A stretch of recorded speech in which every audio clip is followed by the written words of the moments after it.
Hari ini Ibu akan sedikit cerita mengenai kisah Nabi Ibrahim. Sebelumnya sudah pernah mendengar kisah Nabi Ibrahim? Sudah kan ya? Berarti Ibu gak perlu menjelaskan? Oh iya. Oh perlu gitu kan? Oke, perlu. Jadi sedikit cerita mengenai kisah Nabi Ibrahim. Kisah Nabi Ibrahim itu berkisah tentang apa? Tentang apa? Kurban atau asal-usul ibadah haji gitu kan ya? Betul? Betul, oke. Untuk kisah Nabi Ibrahim gitu kan ya, dari semasa hidupnya gitu kan ya, banyak sekali cobaan gitu kan ya. Pada saat beliau diperintahkan Allah untuk membangun Ka'bah, atau pada saat beliau diperintahkan Allah untuk menyembelih anaknya gitu. Siapa nama anaknya? Nabi Ismail gitu kan ya. Pada saat beliau diperintahkan oleh Allah gitu kan ya, melalui mimpinya. Jadi Nabi Ibrahim alaihissalam itu diperintahkan oleh Allah itu melalui mimpinya gitu kan ya. Jadi lewat mimpi. Nah, pada saat Nabi Ibrahim bermimpi gitu kan ya, beliau bermimpi dia itu menyembelih anaknya, yaitu Nabi Ismail gitu, seperti itu. Jadi kemudian beliau menyampaikan pesannya atau petunjuknya dari Allah itu kepada anaknya Nabi Ismail, kayak, wahai anakku gitu kan ya, aku bermimpi aku menyembelihmu atas izin Allah. Kemudian bagaimana jawaban Nabi Ismail gitu kan ya? Beliau sangat berlapang dada, sangat ikhlas gitu kan ya.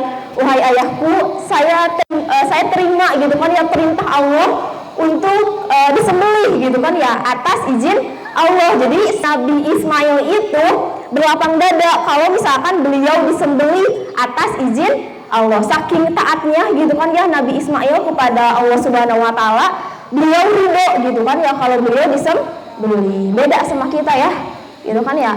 Kita mah dikasih cobaan dikit-dikit ngeluh gitu kan ya. Dikasih tugas sedikit ngeluh gitu kan ya. Dikasih ulangan dadakan ngeluh gitu. Gitu kan ya. Jadi kayak emang seberat itukah jadi siswa? Enggak kan ya. Gitu kan, kalau misalkan kita ikhlas berarti ya jadi siswa juga senang, enjoy gitu kan. Kalau misalkan mau ada ulangan ya oke, gitu kan ya.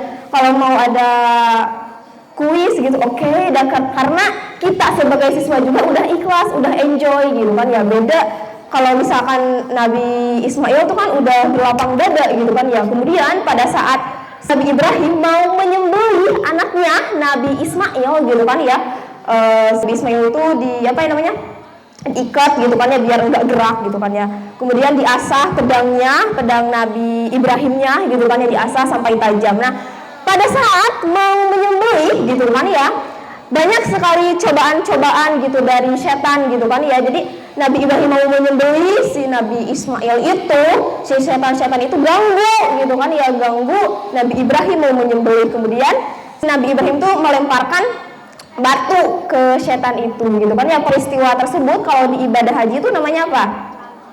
Lempar jumroh, seperti itu. Nah, setannya udah gak ganggu lagi, kemudian mau menyembelih, dan tiba-tiba gitu kan ya, si pedangnya itu jadi tumpul gitu kan ya. Gak tahu kenapa udah diasah seket-seket sampai tajam gitu kan ya, tapi tiba-tiba gitu kan ya si pedangnya itu jadi tumpul. Kemudian Allah menyampaikan lewat malaikat Jibril untuk mengganti Nabi Ismail dengan seekor kambing atau domba gitu kan ya. Nah, peristiwa tersebut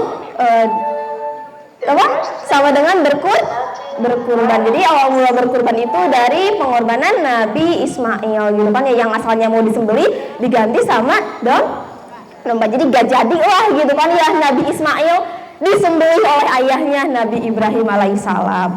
Oke, singkat cerita gitu kan ya, beberapa tahun kemudian gitu kan ya, Allah itu memerintahkan kepada Nabi Ibrahim untuk membangun Ka'bah gitu kan ya. Jadi Nabi Ibrahim dibantu oleh anaknya membangun Ka'bah.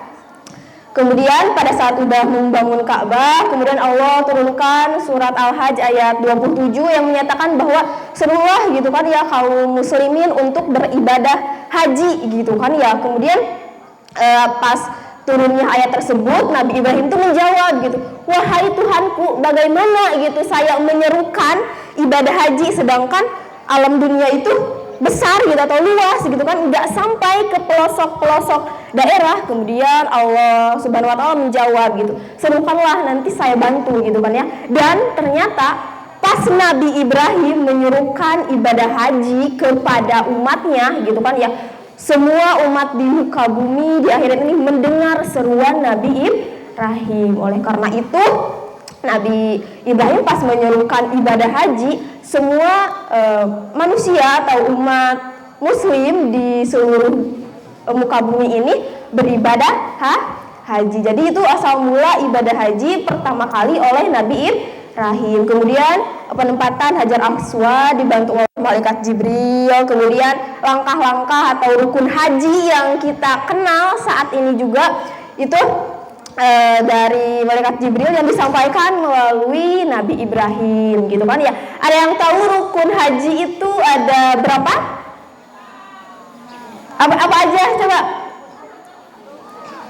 Rukun haji. Oke, terus ihram, terus tawaf, kemudian sa'i, terus wukuf, terus tahallul itu apa? Bercukur gitu kan ya. Kemudian yang terakhir tertib. Jadi udah pada tahu kan ya rukun ibadah haji gitu kan? Udah tahu? Udah.